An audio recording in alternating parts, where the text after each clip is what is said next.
हाँ, तो स्टूडेंट जैसा हमने प्रॉमिस किया था कि जो पंजाब स्कूल एजुकेशन बोर्ड की तरफ से आपको टर्म 1 के लिए सैम्पल पेपर्स दिए गए हैं, वो हम आपको इस चैनल पे सॉल्व करके दिखाएंगे। जिससे पहले हमने मैथमेटिक्स का जो पेपर है वो सॉल्व कर दिया था, उसके सॉल्यूशंस हमने अपलोड कर दिए थे, वो आप हमारी प्रीवियस वीडियो में प्लेलिस्ट में चेक कर सकते हो। अब इसके बाद आज हम केमिस्ट्री का पेपर करने वाले हैं +2 क्लास के लिए टर्म 1 का।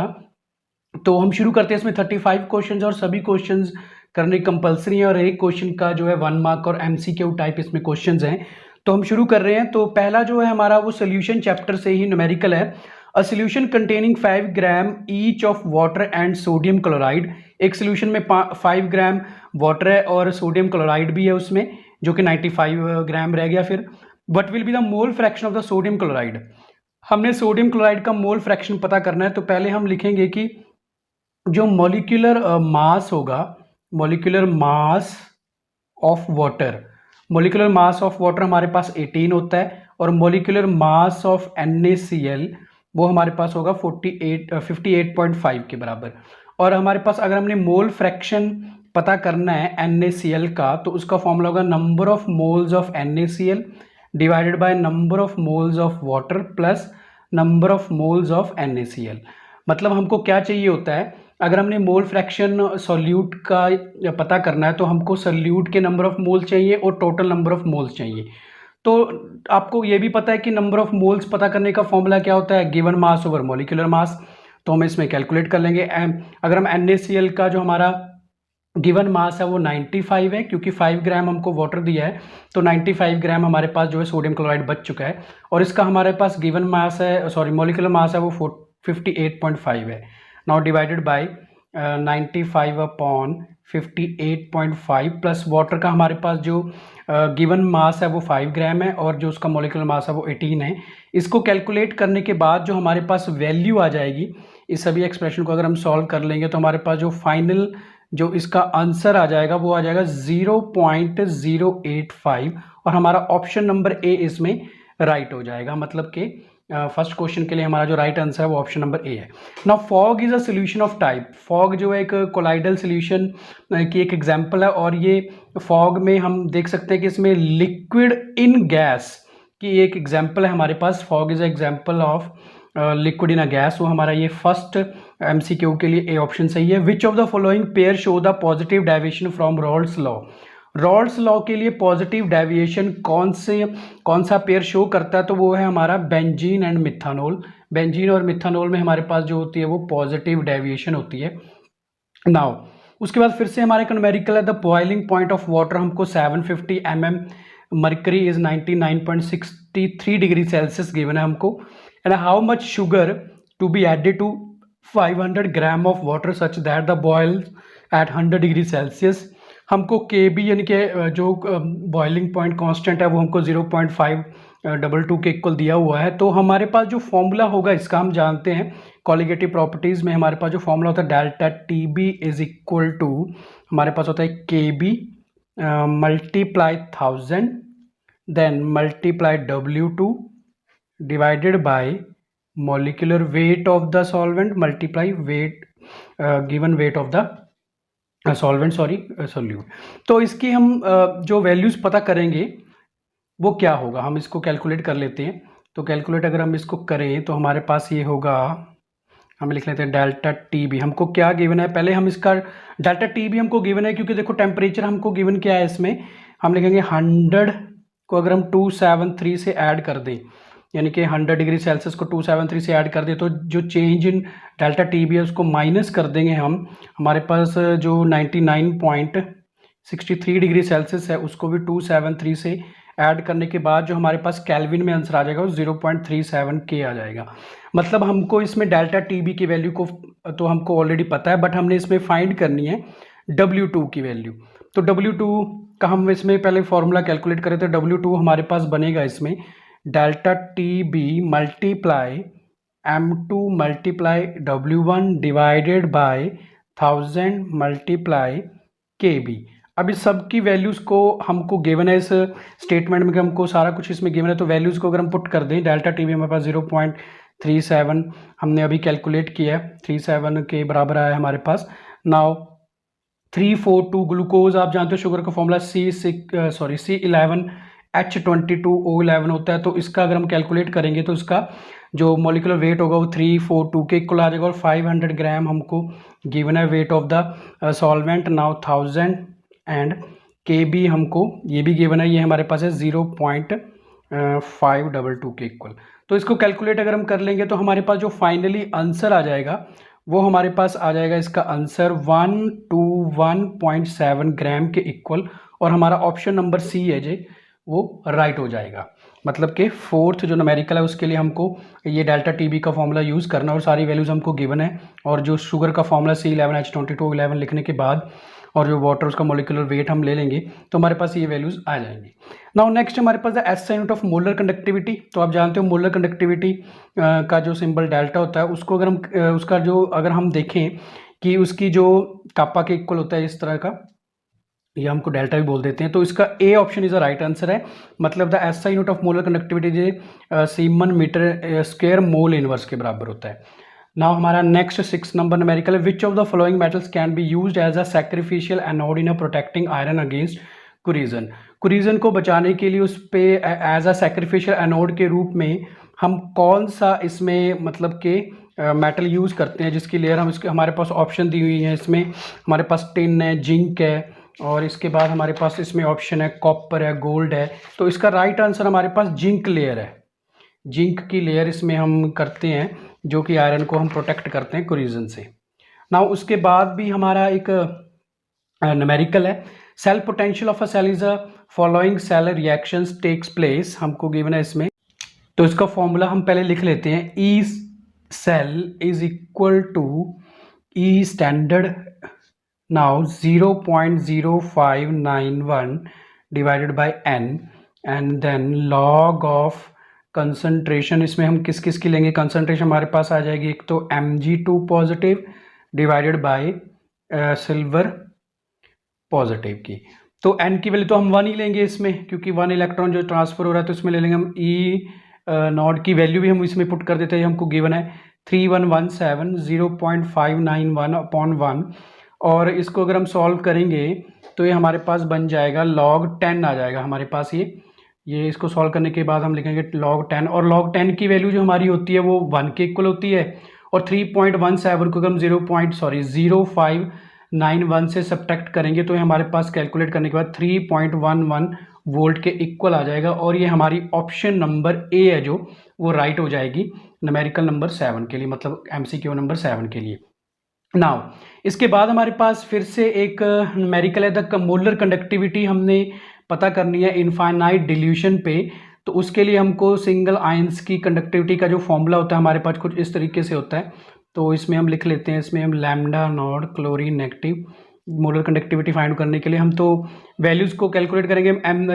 ये हमको गिवन है 106.1, देन प्लस ये हमारे पास क्लोरीन 2 है अमाउंट में, 2 मल्टीप्लाई ये हमारे पास है 76.3 के इक्वल, और इसको जब हम कैलकुलेट कर लेंगे तो ये फाइनली हमारे पास जो आंसर बन जाएगा, इसको कैलकुलेट करने के बाद ये हमारे पास C option is a right answer, यानी कि 258.7 siemens centimetre square mole inverse के इक्वल जो हमारा ये फाइनल आंसर बन जाएगा, यानी कि सी ऑप्शन।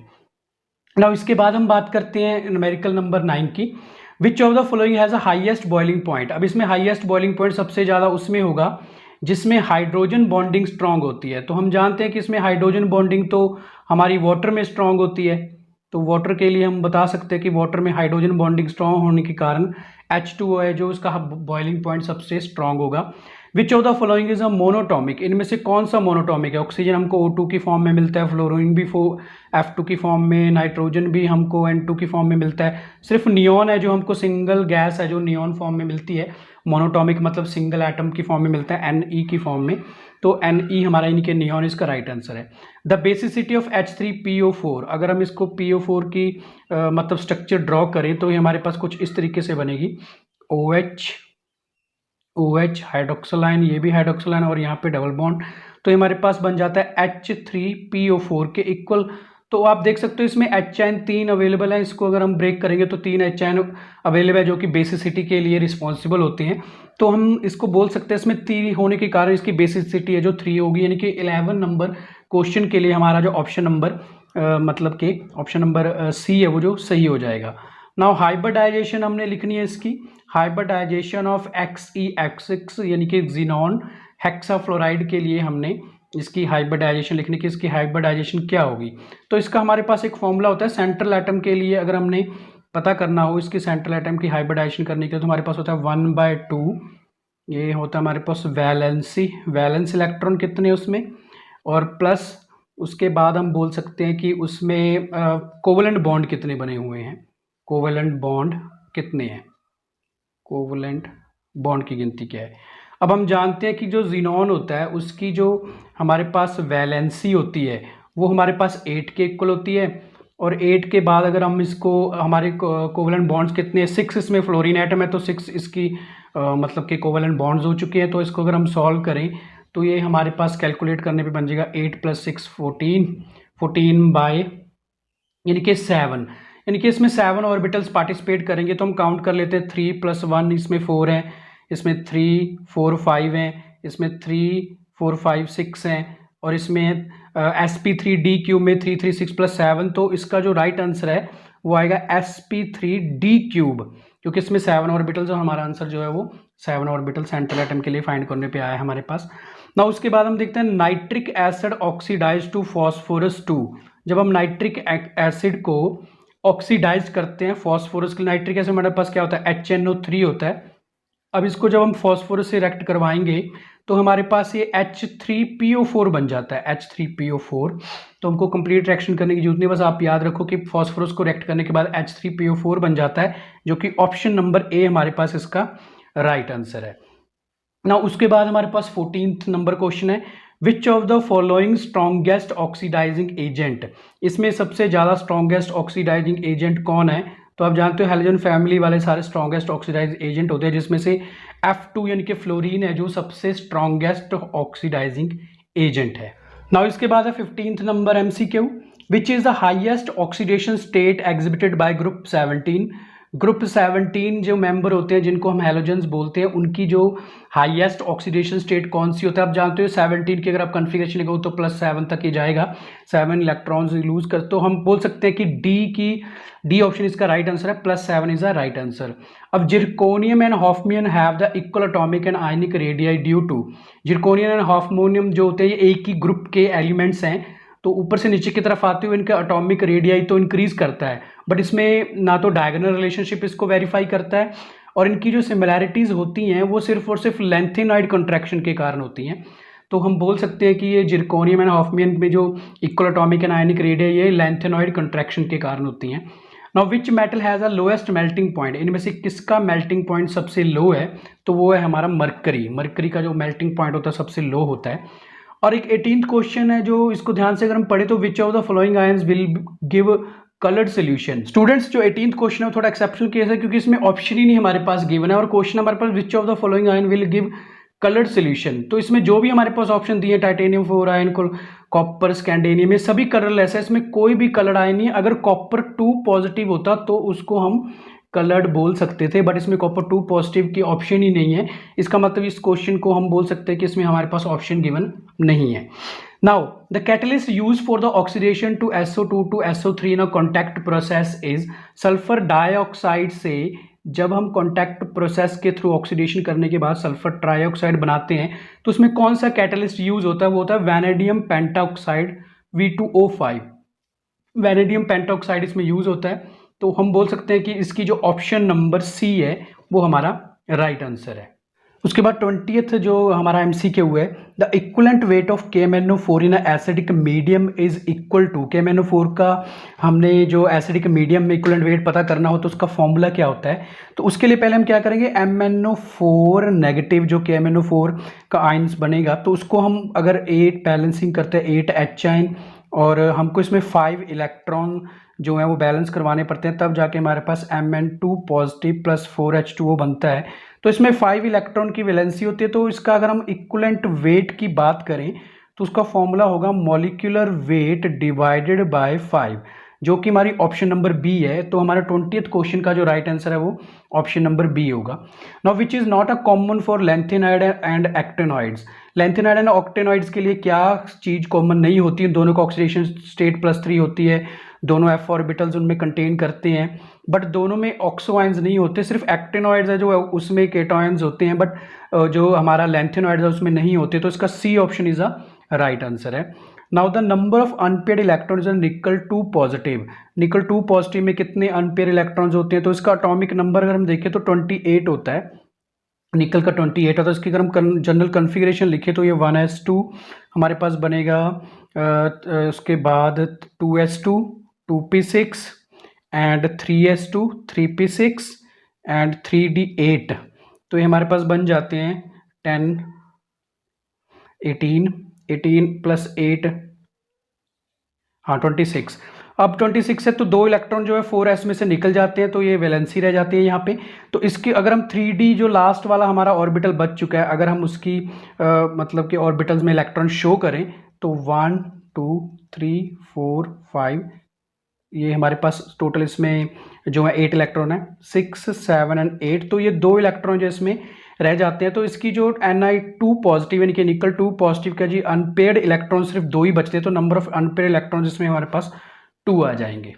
इसके बाद 23rd जो हमारा MCQ है, the half life period for a first order reaction is 69.3 second, it's rate constant. तो हम जानते हैं हमारी हाफ लाइफ पीरियड का जो फॉर्मूला होता है T1/2 यानी कि T हाफ की अगर हम बात करें तो ये हमारा जो फॉर्मूला होता है ये बहुत ही सिंपल फॉर्मूला होता है हमारा 0.693 डिवाइडेड बाई k। तो ये हमारा जो हमको रेट कांस्टेंट फाइंड करना है, तो इसके लिए हम क्या करेंगे, रेट कांस्टेंट की जो हाफ लाइफ हमको फर्स्ट ऑर्डर रिएक्शन का गिवन है, तो k हम ऊपर ले जाएंगे इसमें, तो हमारे पास बन जाएगा ये 0.693 डिवाइडेड बाई t हाफ। तो इसकी वैल्यू हम ले लेते हैं हमको, क्योंकि हाफ लाइफ गिवन है इसमें 0.693 डिवाइडेड बाई 69.3, और ये हमारे पास आंसर आ जाएगा 10⁻⁻2 के इक्वल, जो कि हमारी ऑप्शन नंबर जो है हमारी ऑप्शन नंबर 1 है। तो हमारा आंसर आ जाएगा A option is the right answer. The rate constant हमारे पास आ गया 10⁻⁻2 के इक्वल। What is the order of a reaction whose rate constant as same as a unit as the rate of the reaction. हमने बताना है कि अगर कोई ऑर्डर ऑफ अ रिएक्शन में rate constant has same unit as the rate of a reaction, यानी कि are अगर हमारे पास अगर के इक्वली है, तो वो कौन से ऑर्डर की रिएक्शन होगी, वो होती है जीरो ऑर्डर रिएक्शन, क्योंकि इसमें दोनों की यूनिट सेम हो चुके, तो ये जीरो ऑर्डर रिएक्शन होगी। Now a reaction is a second order with respect to the reactant if the concentration of a reactant is a double the rate of reaction will become. अगर किसी second order reaction में हम with respect to reactants the concentration reactants की double कर दी जाए तो क्या होगा, तो रेट ऑफ रिएक्शन में क्या फर्क पड़ेगा। हम जानते हैं जो हमारे पास जो रेट ऑफ अ रिएक्शन का फॉर्मूला होता है वो होता है K into concentration of a reactants.